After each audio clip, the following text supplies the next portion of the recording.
Hi, I'm Jim Colvin with FA Instruments. I'm here today to discuss on behalf of Ulta Tec the machine here. There are two machines, the Peak and also the ASAP-1. So this machine, the Peak, what it does is it allows us to do endpointing on integrated circuits. And so there are several modes, which I'm going to show on these slides here. So if you can zoom in on this screen. There's a force feedback control while you're removing material. There's a 3D curvature correction module that can be used. There's also a 3D thermal relaxation module. So these are used in combination to help mitigate stress in integrated circuits, as well as profile the surface so that we can thin down and maintain an appropriate silicon thickness. The next point on the screen here, there are two endpoint modules. The first one was already released last year. This is the tera-ohm femtofarad module.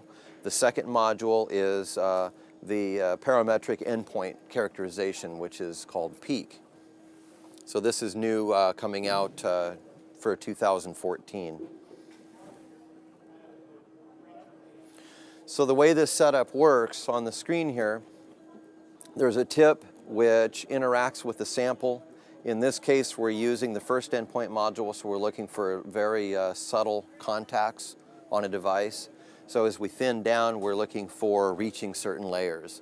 In the case of a stacked die, we could be looking at, say, 5 or 6 stacked die, and using this endpoint detection module to actually electrically sense when we're reaching an interspaced dielectric between two stacked die.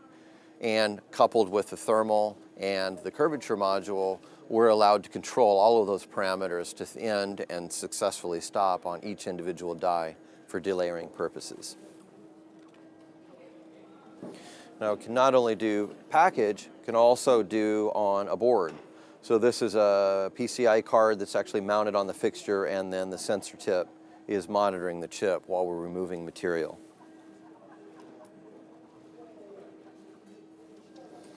So in order to do silicon thickness measurements and control thinning interactive, this is just a characterization sample where I deliberately thinned into an open target here, and then you can count the fringes coming across.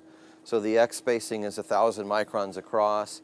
The Y spacing, you can count each individual fringe. Each individual fringe is about 1/10 of a micron step at 1064 nanometer radiation. So this was used as a calibration target for this particular type of silicon. And then with the tip scanning across, we can generate a line profile and subsequently an area profile. So if we look at the interference pattern on an actual sample that was thinned to target, tilt was deliberately left on this sample. You can see that the pocket that was picked up from the peak signal is matching or does match the interference pattern of the image from a laser scan microscope. Now this image can be collected while the diamond paste is present. So you're removing material and you're electrically sampling that signal. Okay, moving over to the main machine, the ASAP IPS. This is the system which talks to the Peak unit that we just got done discussing. And in this particular screen, I'm showing a plot profile using force. We can use either the force or endpoint plots on either of the units, but this is the control unit. So right now what I'm plotting is loading force as a function of a device which has curvature, and I can increase the loading force. And so you can see that the contrast or the color is changing as it generates the raster, and it's filling in and showing you the raster interactive. So this can be monitoring force, it can be monitoring endpoint. In fact, it does do both of those simultaneously.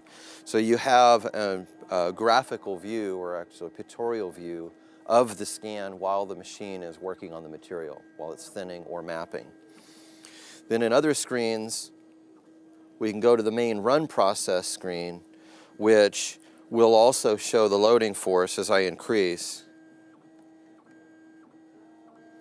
Now we can see there's a loading force bar which is walking as a function of position.